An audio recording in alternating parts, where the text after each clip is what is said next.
Oke, balik lagi sama gua Ragil dan kembali lagi kita di podcast Restu Ibu. Kali ini adalah temanya kenali jenis hidup tenang ala Plato.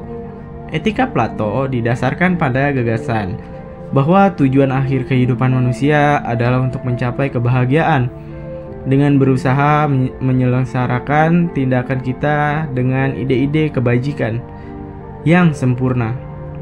Kita dapat menjalani hidup yang baik dan memuaskan. Oleh sebab itu, jiwa dan tubuh bukanlah satu kesatuan dan keduanya adalah dua entitas yang terpisah.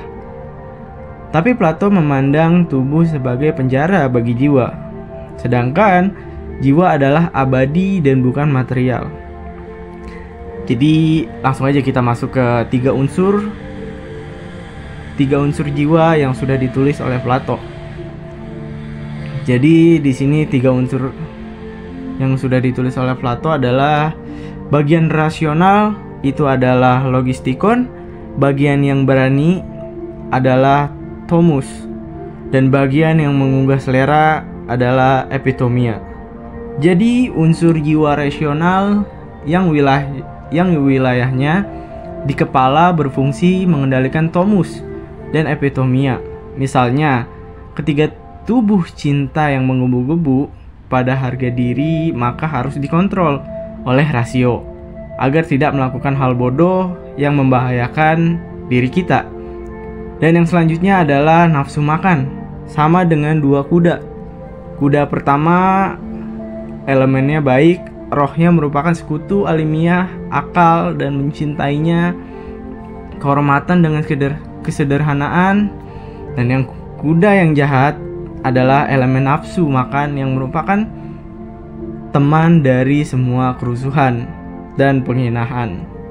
Kuda yang baik mudah dikemudikan sesuai dengan arahan kusir kuda. Dan kuda yang jahat susah dikendalikan dan cenderung mengikuti suara nafsu.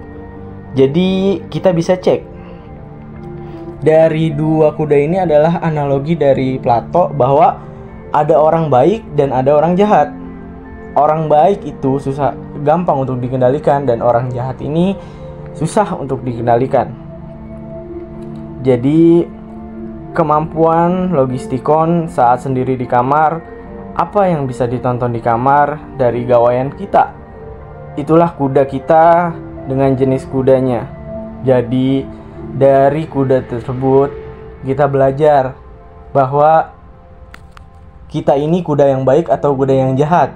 Ketika kita di kamar sendiri, apa yang kita lakukan? Atau sebelum tidur, apa yang kita lakukan? Entah kita melakukan aktivitas yang buruk atau kita melakukan aktivitas yang positif. Jadi semuanya itu sudah tergambarkan oleh diri kita sendiri.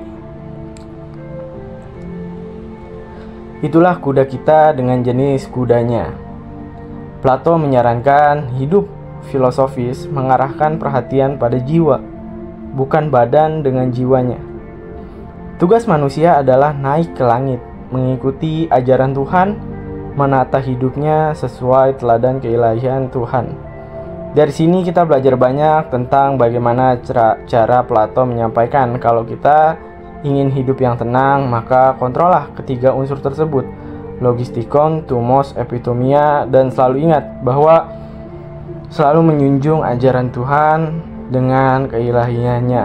Jangan sampai kita keluar dari ajaran Tuhan, maka yang bisa kita kontrol itu ya diri kita sendiri. Yang baik, yang buruk, itu kita yang memilih. Entah kita memilih yang buruk atau kita memilih yang baik. Keduanya itu kita yang menentukan. Maka dari itu terlihatlah sifat orang yang sebenarnya, bahwa orang ini kuda yang baik atau kuda yang jahat. Jadi semuanya itu sudah dirangkum oleh Plato untuk menilai orang lain atau menilai diri kita sendiri. Coba kita melihat diri kita sendiri, kita ini kuda yang jahat atau kuda yang baik.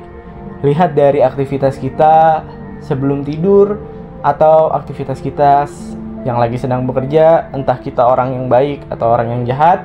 Susah untuk mengakui bahwa kita ini sebenarnya orang jahat, tapi itulah realita hidup.